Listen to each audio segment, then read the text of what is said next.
MBC 2시의 취재 현장. 안녕하십니까, 임정환입니다. 4월 25일 수요일 2시의 취재 현장 시작합니다. 오늘의 주요 뉴스입니다.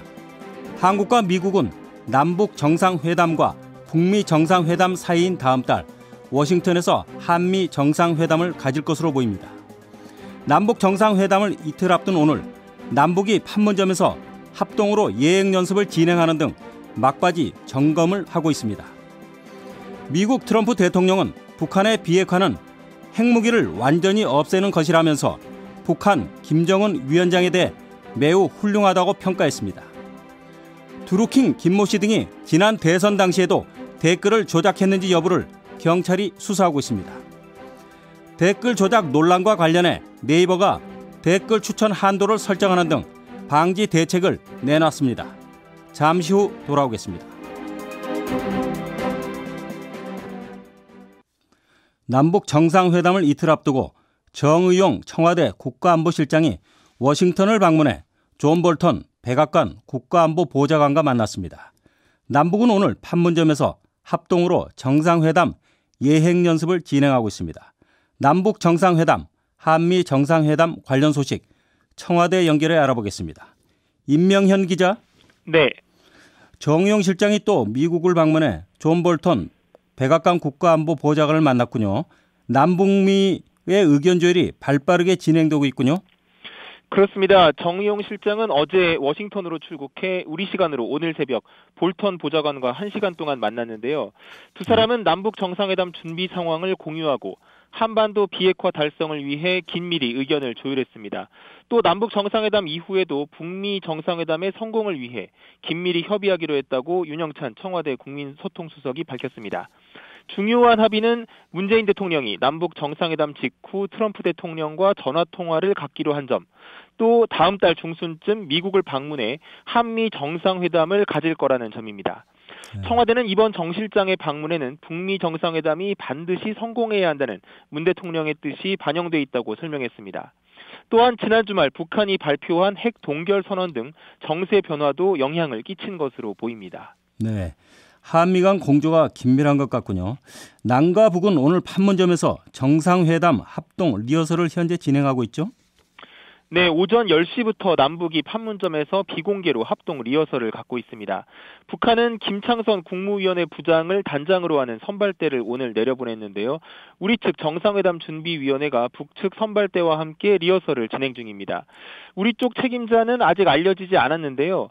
북측 책임자가 김창선 단장이라는 점을 감안하면 김상균 국정원 2차장이나 윤건영 청와대 국정상황실장이 오늘 예행연습을 주관하고 있을 가능성이 높아 보입니다. 네.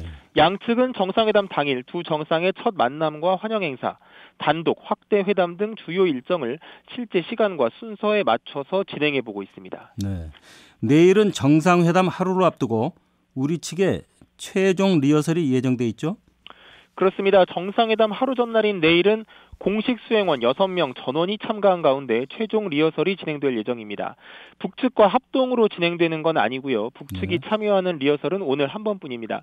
아무래도 정상회담이 판문점 남측 지역에서 이루어지는 것인 만큼 우리 쪽에서 점검할 사항이 보다 많은 것으로 보입니다. 네, 그리고 오늘 정상회담장인 판문점 평야의 집 내부가 공개됐죠? 네. 네, 이번에 그 정상회담 준비를 하면서 많은 부분이 바뀐 것 같은데 주요 특징 설명해 주시죠.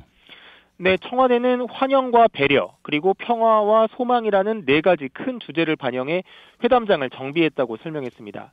우선 회담장의 탁자부터 바뀌었는데요.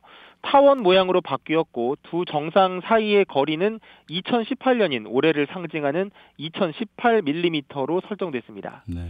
탁자 좌우에는 각각 7개씩 의자를 배치했는데요. 가운데 배치된 문재인 대통령과 김정은 위원장의 흰색 의자가 수행원들의 의자보다 크고 높았습니다. 청와대는 7개의 의자를 배치했다는 게 회담에 7명이 참석한다는 의미는 아니라고 설명했습니다. 네.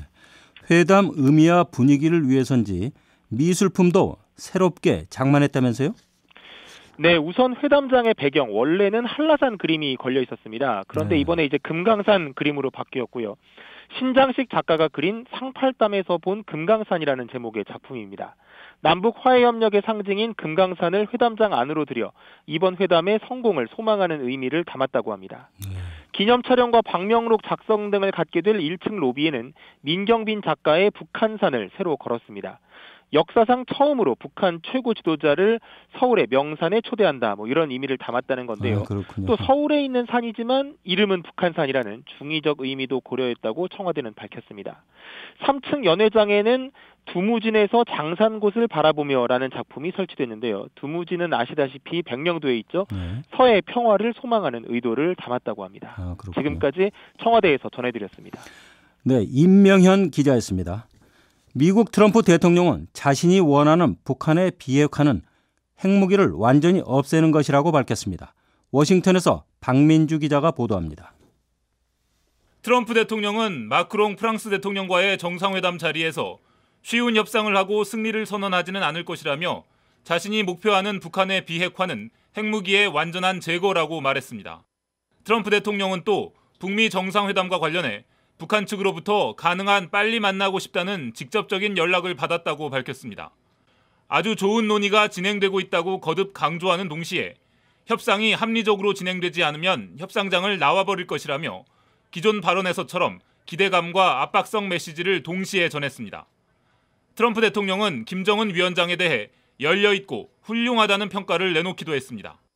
트럼프 대통령은 김정은 위원장을 훌륭하다고 평가한 것에 대해 취재진의 비판성 질문이 이어지자 북한과 훌륭한 방식으로 협상하길 원한다고 답했습니다. 워싱턴에서 MBC 뉴스 박민주입니다. 임정환 앵커가 진행하는 2시의 취재 현장 듣고 계신 지금 시각은 2시 7분, 서울지방현재 기온 22도입니다. 인터넷 댓글 조작 사건 속보입니다. 경찰이 네이버 서버를 압수수색하는 등 지난 대선 당시에도 드루킹 일당이 댓글 조작을 했는지 여부를 수사하고 있습니다. 이준범 기자가 보도합니다. 드루킹 댓글 조작 사건을 수사하고 있는 서울경찰청 사이버수사대는 네이버 서버를 압수수색했다고 밝혔습니다. 드루킹 일당이 댓글 조작에 사용한 것으로 확인된 아이디 614개의 로그 기록 등 활동 내역이 대상입니다. 경찰은 댓글 조작이 지난 대선 당시에도 이뤄졌는지를 확인할 방침입니다. 경찰은 서버 압수수색을 통해 이들 아이디가 작성한 댓글을 파악하고 어떤 내용의 공감, 비공감 추천을 했는지, 매크로를 이용한 조작이 있었는지 조사할 예정입니다. 경찰 관계자는 관련 자료를 분석하면 대선 전후로 조직적인 댓글 작업이 있었는지 파악이 가능할 것으로 보인다고 밝혔습니다. 매크로로 공감수를 조작한 댓글도 훨씬 많은 것으로 드러났습니다. 당초 지난 1월 17일 기사 댓글 2개만 매크로를 사용했던 것으로 알려졌지만 경찰 수사 결과 1.6초에서 1.8초 간격으로 39개 댓글이 매크로로 조작된 것으로 드러났습니다. 한편 드루킹 김모 씨의 파주 출판사 사무실에 들어가 태블릿 PC 등을 가져갔다가 돌려놓은 TV조선 기자는 침입 절도 혐의로 경찰에 입건됐습니다. MBC 뉴스 이준범입니다. 최근 불거진 댓글 조작 논란과 관련해 네이버가 방지 대책을 내놨습니다. 댓글 추천에 한도를 설정하는 등 각종 제한이 강화될 것으로 보입니다. 김재경 기자가 보도합니다. 네이버가 뉴스 댓글 개편에 들어갔습니다. 최근 불거진 드루킹 사건으로 네이버 뉴스 댓글의 조작 가능성이 제기되자 방지 대책을 내놓은 겁니다. 먼저 하나의 계정으로 클릭할 수 있는 공감, 비공감 수가 24시간 기준 50개로 제한되고 이를 취소해도 개수에 포함시키기로 했습니다. 동일한 기사에 작성할 수 있는 댓글 수도 현행 20개에서 3개로 대폭 줄어듭니다. 연속 댓글 작성 기준도 강화돼 시간 간격이 10초에서 60초로 늘어나고 공감이나 비공감을 클릭하는 것도 한 번 클릭 뒤 10초가 지나야 가능해집니다. 네이버는 이용자들이 댓글 정렬 방식에 대해서도 관심이 높다며 각종 문제점과 그 개선안에 대해 논의 중이며 이르면 다음 달 중순 적용할 계획이라고 밝혔습니다. 또 이와 별개로 댓글 어뷰징을 막기 위해 인공지능에 기반한 추가 인증 요구와 클라우드 서버를 통한 IP 접근 차단 등 다양한 기술적 대응을 강화해 나가겠다고 설명했습니다. MBC 뉴스 김재경입니다. 환경부가 미세먼지에 취약한 계층에게 마스크를 무상으로 지원하는 방안을 검토하고 있습니다. 환경부는 오늘 일부 지자체가 실시 중인 노인과 어린이를 대상으로 한 마스크 무상 지급 사업을 정부 차원에서 검토하고 있다고 밝혔습니다. 또 고농도 미세먼지 발생 시 보다 효과적으로 대응하기 위해 행정안전부와 함께 미세먼지 재난상황 매뉴얼을 마련하고 있다고 덧붙였습니다. 간추린 뉴스와 날씨 이선영 아나운서가 전해드리겠습니다. 한국 정부가 남북 정상회담 만찬 테이블에 독도 지도가 들어간 디저트를 올릴 거라고 한 데 대해 일본 정부가 항의했습니다. 청와대가 공개한 남북 정상의 만찬 메뉴에 독도가 그려진 한반도기를 곁들인 디저트가 포함된 데 대해 가나스기 겐지 일본 외무성 국장이 독도 영유권에 관한 일본의 입장에 비춰 도저히 받아들일 수 없다고 밝혔습니다. 가나스기 국장은 또 만찬에 디저트를 제공하지 말아달라고 요구했으며 일본 정부도 주한 일본 대사관을 통해 같은 내용의 항의를 우리 외교부에 전했습니다. 어제 새벽 캐나다 토론토에서 일어난 차량 돌진 사건으로 캐나다 국적 동포 1명을 포함해 한국인 3명이 숨지고 3명이 크게 다친 것으로 파악됐습니다.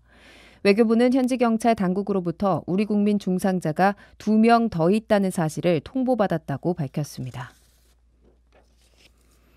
대입에서 깜깜이 전형으로 불리는 학생부 종합전형 비율을 줄이고 수시 모집 수능 최저 학력 기준을 유지해달라는 국민 청원 동의가 10만 5천 건을 기록했습니다.